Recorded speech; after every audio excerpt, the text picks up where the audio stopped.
Hello students, welcome back to your science class. So student, in the previous class we were talking about in the chapter that is matter around this pure about that of the elements. And we came to know that what is the difference between that of a pure substance and the impure substance. As well as we have also understood that how matter has been classified, chemical classification of matter into element, compound and mixture. Elements, if we talk about the element students, so generally element is what? It's a pure substance which cannot be divided further. That's why it is a pure one. And if we look in a periodic table, there are 118 elements are there. And the elements, they are basically, again, they are broadly categorized into metal, non-metal and metalloids. So, the metal are also element, non-metal are also element, metalloid is also element. But they differ from each other on the basis of the properties. Now, let us see that how metals differ from that of the non-metal or that of the metalloids. So, the first one we have already seen in case of a metal that it is what? Most of the metals, they remain solid at room temperature except that of the mercury. Second one, metals are generally malleable. It means when beaten with a hard object with the hammer, it can be drawn into thin sheets. Then metals are also ductile. This is the third property.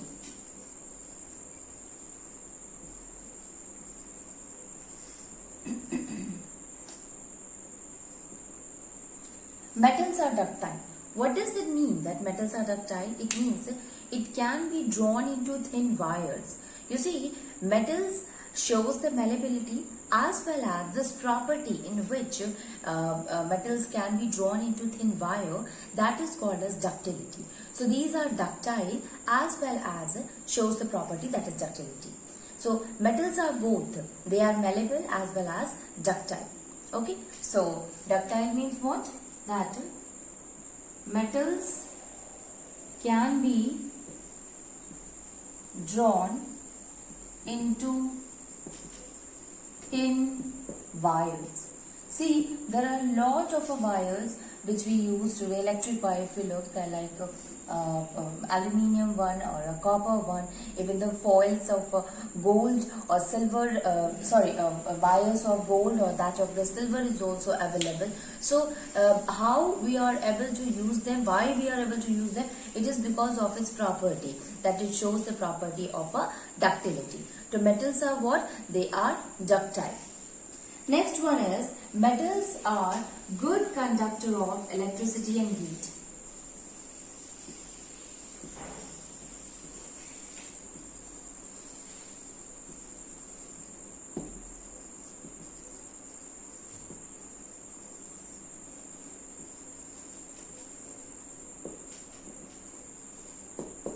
Metals are generally good conductor of heat and electricity.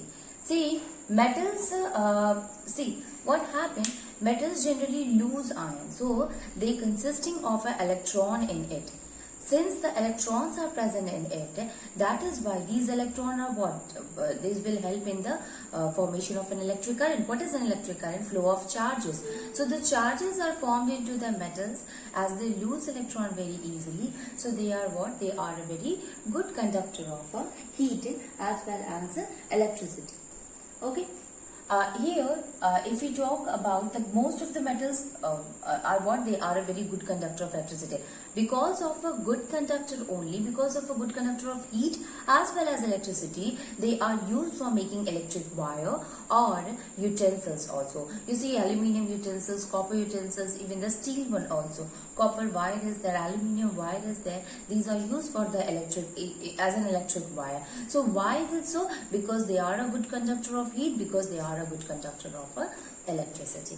Now there is an exception also, that some of them are what? They're the poorest conductor of heat, and in which we can say mercury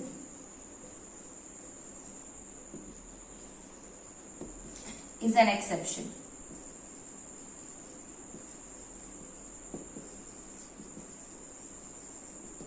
Mercury is what? It is a poorest or poor conductor of heat, while all other are the good conductor. Silver is considered to be the best conductor of heat and electricity.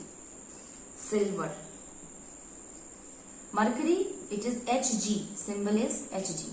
Silver, symbol is Ag, is the best conductor of heat and electricity.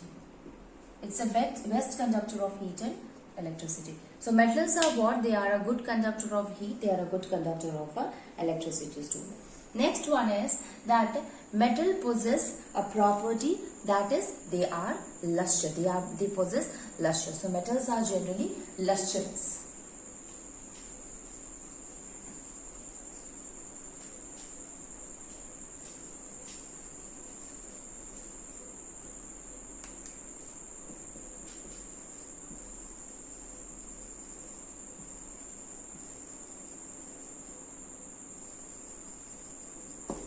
Metals are lustrous. What is the meaning of a luster? Luster means shiny appearance. So all the metals, most of the metals, they possess luster. Like if you look at the aluminium utensil, if you look at the copper utensils, and the very best is that of the silver or the gold.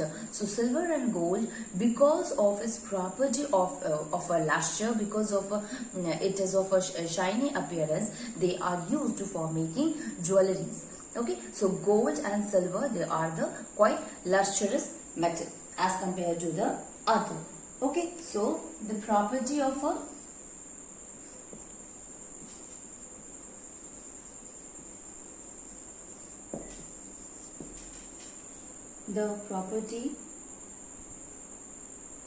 a shiny surface of metal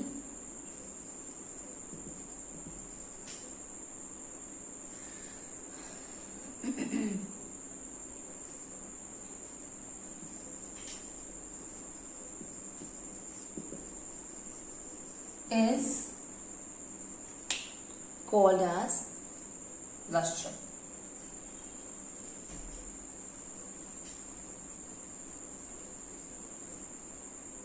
Is called as luster. Property of shining of metal is called as the lustrous material, or that is the property of a metal, that is luster. Gold, symbol of gold is Au, and silver is Ag, used in making jewelries.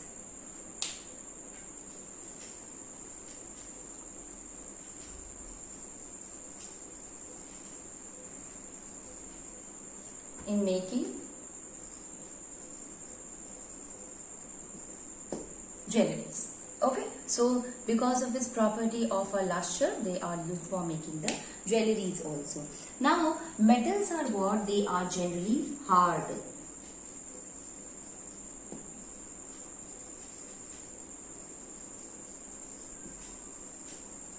Yes, metals are generally hard. And what is the reason behind it? See, if we talk about the iron, if we talk about aluminium, these all are what? They are quite hard, and it is because of the metallic bonding which is present in between them. See, their bonding between the atoms is really very strong, due to which it provides hardness to that of the metals. So metals are what? They are generally hard, although the hardness, it varies from one metal to another metal. Like if we talk about the iron is what? That is a very hard one, very hard substance. Okay, not the hardest, but yes, very hard substance.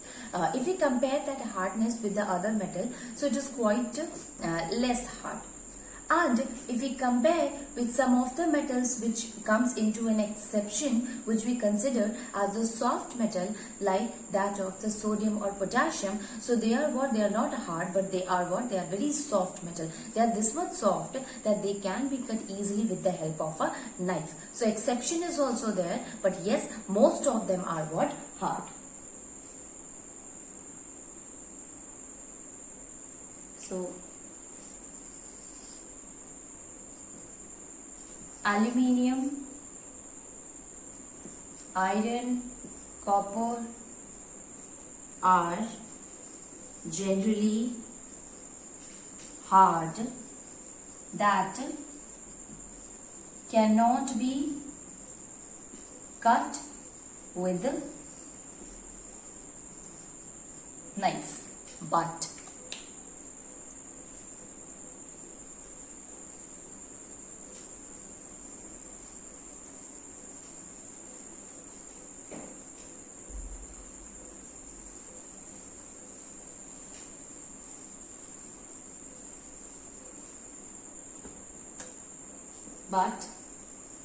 sodium Na potassium are very soft metal that can be cut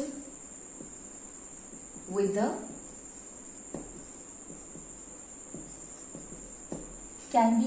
help of a knife also.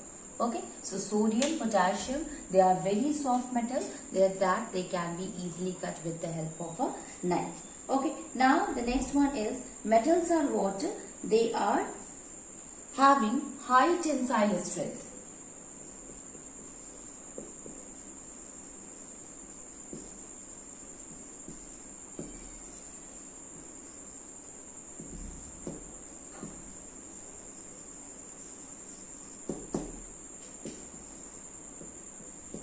Metals, they are having generally high tensile strength. See, metals are what?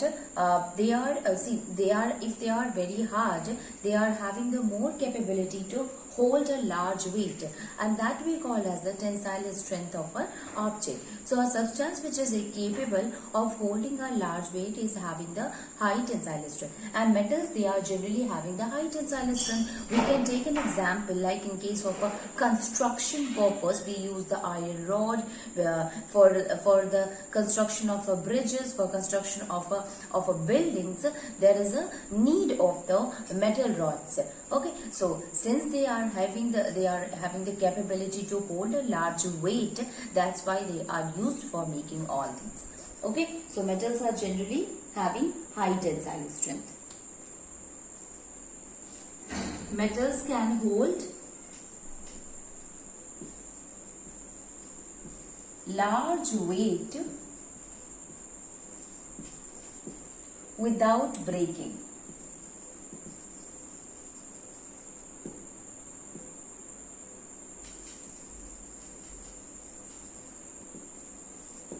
It can hold large weight without breaking. Okay, so most of the metals, they are generally having the high tensile strength except the sodium and the potassium, because they are considered to be the very soft metal. So exception is there, and that exception is sodium and potassium. I hope you have understood that the metallic bond is really very weak. Because of that, they are soft. And they are soft, it means they can be cut easily with the knife. They are this much soft. Obviously, that they will be not able to hold a large weight. So they are having very low tensile strength. Next one is the metals. They are generally having the high melting and boiling point.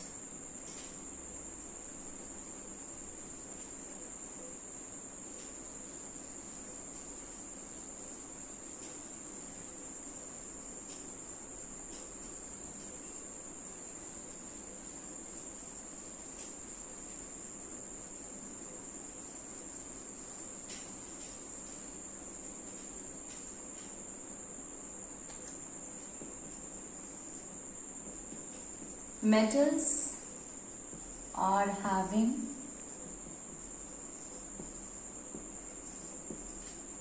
high melting and boiling point.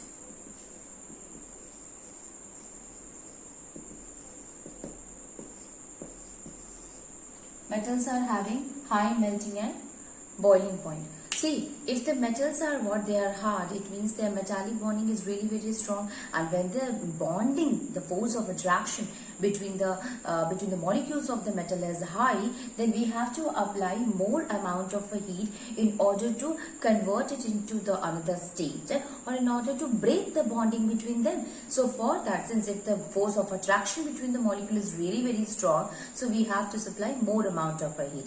More amount of heat, it means more will be the melting point, more will be the boiling point also. Okay, so metals being very hard, their melting and boiling point is really very high. Again, exception is there, student. That exception is sodium and potassium. They are the soft metals, so we have to supply very less amount of a heat in order to melt it. Okay, so melting and boiling point is really very high.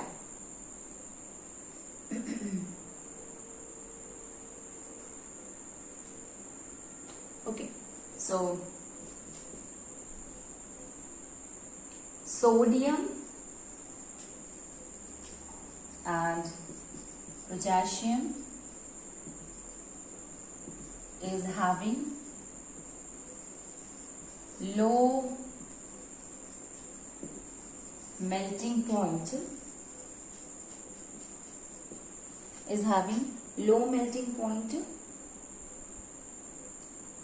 while the gallium and cesium also. Gallium and cesium also have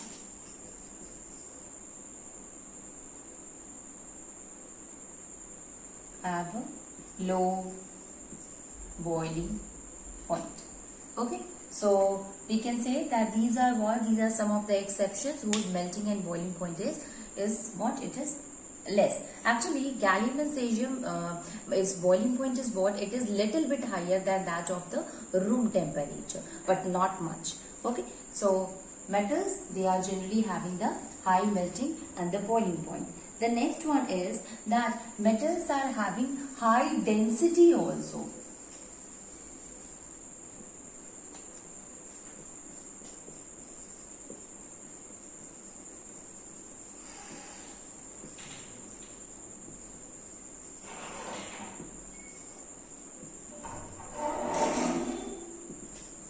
Metals are generally having high density.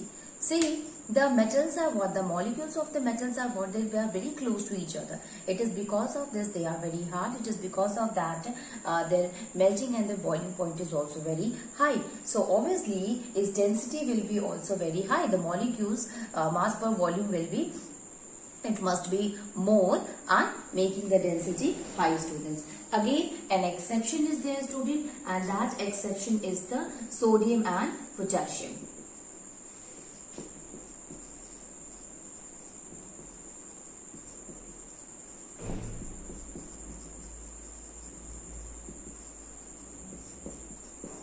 Sodium and potassium. Sodium and potassium are what? They are generally having the low density as compared to the other metal. Finally, the last one, the property of the metals. Metals are generally sonorous.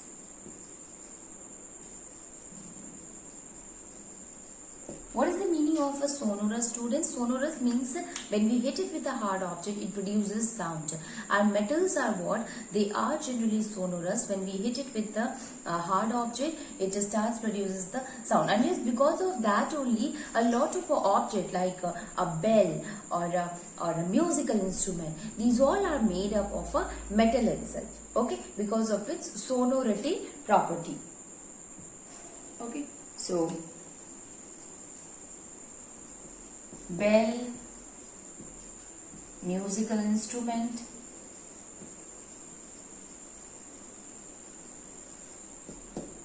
all are made of metal because of the property of sonority. Because of the property of a sonority, the metals, they are, we can say they are what? They are sonorous. Now, the next one is the non-metals. Let us see the properties of the non-metals and also compare with that of the metals only. Okay, so these are some of the properties of the metals.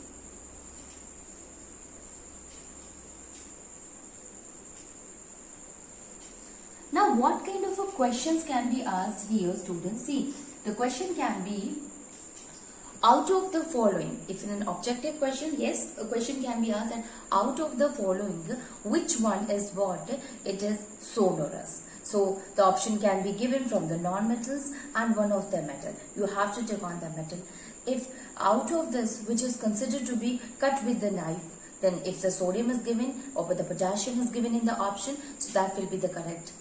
If of a melting point, out of which is having the low melting point, so if iron, copper, aluminium and mercury is given, so you will say that the melting point of the mercury or the sodium is given, then the melting point of the mercury or that of the sodium will be less. If the question says that out of the following, which one exists in a liquid state, and again if it is written as aluminium, copper, zinc and mercury, so mercury will be the exception. So this is how on the basis of the properties the options can be given, even including the exceptions also, and like that you have to solve the answers.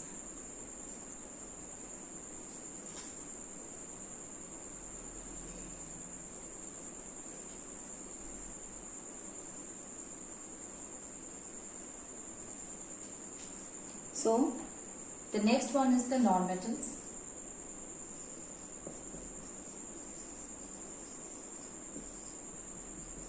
The first one is, see, in case of metals, we started to understand that what is the state of most of the metals. So we have seen that metals are what they generally exist. Most of the metals, they generally exist in a solid state.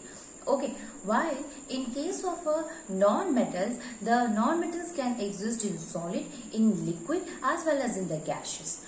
Most of the non-metal, they exist in the gaseous state only. Few of them exist in a solid state, while one exists in the liquid state. So we can say that the non-metal can exist in all the three states.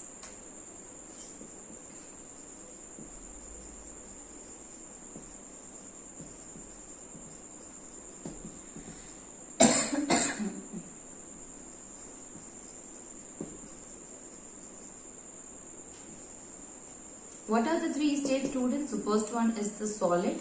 In case of a solid, it will be zinc. Sorry, zinc is the metal. Phosphorus,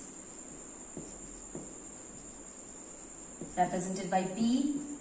Then sulfur, S. Iodine, iodine also, represented by I. In case of a liquid, bromine. Bromine is what? It is considered to be the a liquid one. Bromine water. We generally use bromine water. Okay. So bromine is a liquid in a non-metal. In case of a metal, it was mercury. In case of a non-metal, it is bromine. Then the next one is the gases. So in case of a gaseous one, a lot of there like hydrogen gas, H, then helium, then nitrogen, then oxygen, then chlorine, fluorine,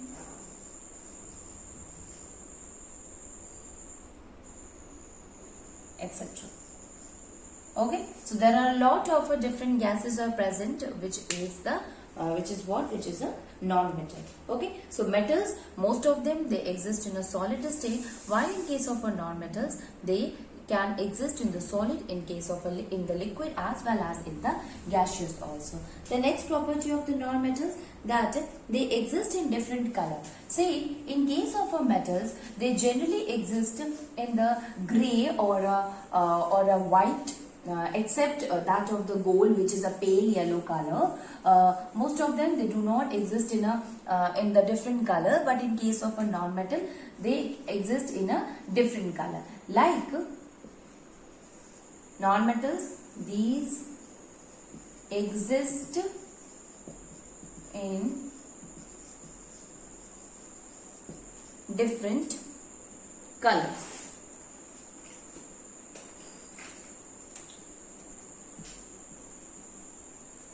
Like if we talk about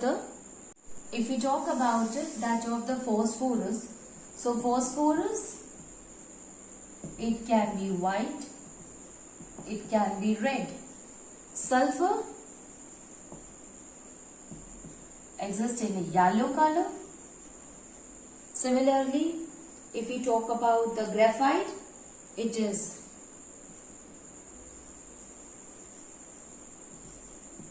black. Bromine, it exists in a yellowish green color. Sorry, it is reddish color, reddish brown.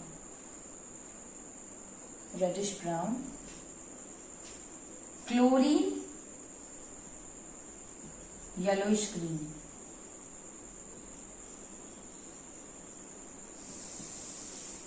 So these all exist into the different colors.